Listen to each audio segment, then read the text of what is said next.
Европын зарим орны өвлийн өвгөн болох Микулаш ба түүний дагуулууд гэж гарчтай мэдээ. За шинэ жил зул сарын баяртай холбоотой нэгэн онцлог дүр бол өвлийн өвгөн аав. Улс үндэстэн бүр өөр өөрийн онцлог, ёс заншлаас хамаарат өвлийн өвгөнийг янз янзаар нэрлэдэгч бараг бүх улсад ижил байдаг нэг онцлог нь өвлийн өвгөн хүүхдүүдэд бэлэг тарааж баяр баясгал авчирдаг билээ. Европын олон орнд ялангуяа түүхийн аль нэг үед христийн шашин ноёлдог байсан улсуудад Saint Nicholas буюу гигэн Николасын дүр өвлийн өвгөний үргийг гүйцэтгэдэг байна. Чехэд гигэн Николасыг Микулаш гэж нэрлэдэг бөгөөд 12 дугаар сарын 5, 6-ны өдрүүдэд тэрээр өөрийн дагалдагч Ангел буюу Тэнгэрийн элч, Черт буюу эрэлгийн элчийн хамтаар хүүхдүүдтэй уулздаг. Хэрэв тухайн хүүхэд тэр жилдээ сайн хүүхэд байж чадсан бол Тэнгэрийн элч түүнд амттан бэлгэлдэг. Харин муу байсан хүүхдийг эрэлгийн элч богцондоо хийгээд там руу авч явна гэж сүрдүүлдэг ба. Үүнээс зайлсхийхийн тулд тухайн хүүхэд дуу дуулах эсвэл шүлэг унших ёстой гинэ. Мөн муу байсан хүүхдэд эрэлгийн элч нүүрс эсвэл төмөс өгдөг заншилтай гэсэн байна. Микулаштай хаана хэрхэн уулзаж болох вэ? Микулаш нь айл өрхүүд болон сургууль цэцэрлэгүүд дээр очдог.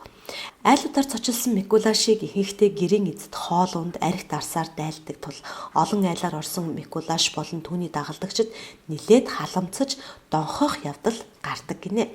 Түүнээс гадна зарим хотын зул сарын яармаг дээр Микулаш зочилдог тул эцэг эхчүүд гигэн Николасын өдрөөр нар жаргасны дараа буюу оройн 5-8 цагийн хооронд хүүхдүүдээ аваад зул сарын яармгийг зорьдог байна. Гигэн Николасын өдрийн уламжлалтай холбогдуулан сэтгэл зүйчийн өгч байгаа анхааруулга. Хэдийгээр хүүхдүүд Микулаш болон Тэнгэрийн элчтэй уулзахыг тесэн ядан хөдлөдөгч нөгөө талаараа эрэлгийн элчээс айх тохиолдол бий. Тиймээс сэтгэл зүйч Олга Кучерова Чехийн телевизээр дамжуулан бяцхан зөвлөмж өгсөн байна. Сургууль цэцэрлэг айл өрхүүд урьж авчрах эрэлгийн элчийнхээ харагдах байдалд анхаарал тавьж хэтэрхий аимшигын дүртэй хүүхэд цочирдуулахар баг зүсгэлтэй байхгүй байхаар тохиролцох хэрэгтэй. За мөн эрэлгийн элчийн хийж болохгүй үйлдэлийг урьдчилан ярилцаж анхааруулах шаардлагатай.